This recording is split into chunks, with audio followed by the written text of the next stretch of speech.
Сәлем достар, сіздермен бірге Арай. Бүгін арықтауға арналған 1300 калорий менюді ұсынамын. Өте қарапайым, дәмді, тез жасалынады. Каналымнан ПП рецепттерді жоғалтып алмас үшін тіркеліп қойыңыздар. Тіркелу тегін. Таңғы асқа ПП құймақ жасаймыз. Ең алдымен ыдысқа жұмсақ сүзбе немесе айран саламыз. Оның үстіне жұмыртқа, қант алмастырғыш немесе бал, шым-шым тұз салып, венчикпен араластырамыз.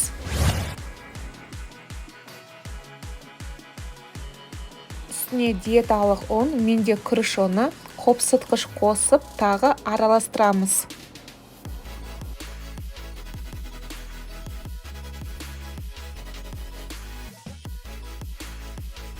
Егер сізде антипригарный таба болса, онда май жақпасаңыз болады.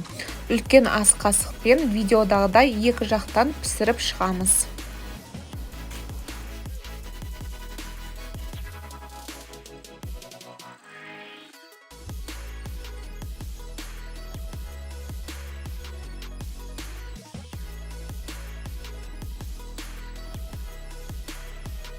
Таңғы ас дайын.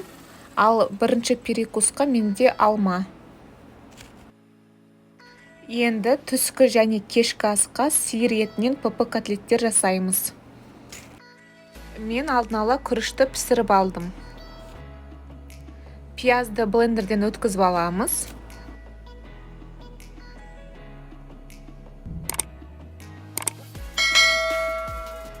Дайын фаршқа пиязымызды, жұмыртқа, дәмділігі бойынша тұз, паприка қосып араластырамыз.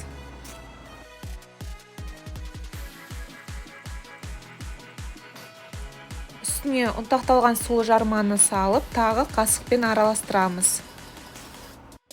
Форманы мен майлаған жоқпын, себебі соңында соус құямын. Осылай видеодағыдай ПП котлеттер жасаймыз. Менде 6 штук шықты.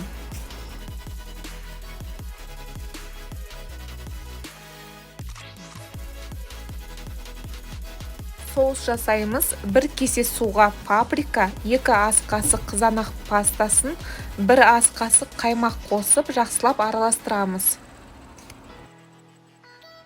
Соусты котлеттердің үстіне құямыз. Қыздырылған пеште 180 градуста 35-40 минут пісіреміз. Міне біздің түскі ас дайын. Екінші перекусқа менде ПП сырники болады. Сүзбеге жұмыртқа салып, шанышқымен езіп аламыз. Үстіне 2 грамм қант алмастырғыш немесе бал қосып араластырамыз. Үстіне диеталық ұн саламыз, менде күріш ұны. Дәл видеода көрсетілгендей ПП сырникидің формасын жасаймыз. Пеште 180 градуста 10 минут пісіріп аламыз. Одан кейін екінші бетіне аударып, тағы 10 минут пеште пісіреміз. Негізі табада да пісірсеңіздер болады. Кешкі асқа менде түскі асқа жасаған ПП котлеттер және кабачки. Кабачкиді жуып турап аламыз. Үстіне паприка, тұз қосып, қолмен араластырамыз.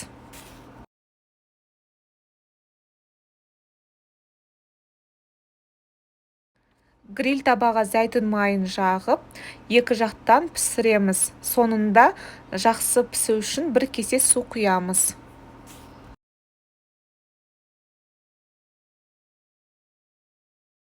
Арықтауға арналған меню дайын. Егер видео сіздерге ұнаса, лайк қойып, комментарий жазуды ұмытпаңыздар.